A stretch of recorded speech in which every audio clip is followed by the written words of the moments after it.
এটা কি, এটা কার ভয়েস শুনলে বলো তো তোমরা? ইয়েস, এটা কিন্তু আমারই ভয়েস। আজকে জানো তো একটা অদ্ভুত জিনিস হয়েছে, চলো ভিডিওটা শুরু করে নিই, তারপর তোমাদেরকে বলছি কি হয়েছে। সকালবেলা ঘুম থেকে উঠে যেরকম অ্যাজ ইউজুয়াল করি ব্রেকফাস্ট বানাতে গেছি, ব্রেকফাস্টে গিয়ে দেখি নেই। কি নেই? মুড়ি নেই।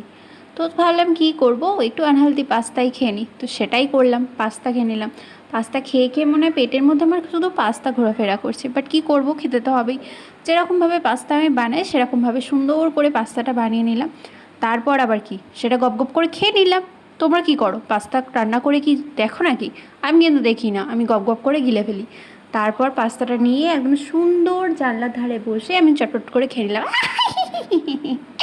খাবো না তো আর কী করবো, খাওয়ানোর জন্যই তো বানিয়েছি, আর খাওয়ার জন্যই আই থিঙ্ক আমি জন্মেছি। জীবনে খাওয়া ছাড়া আমি আর কিছু দেখিনি। তারপর ওই যে আবার চলে গেলাম গাড়ি করে মাছ আনতে। মাছটা খাবো দুপুরবেলা আর কি, কারণ এখন তো আমি পাস্তা খেয়েছি।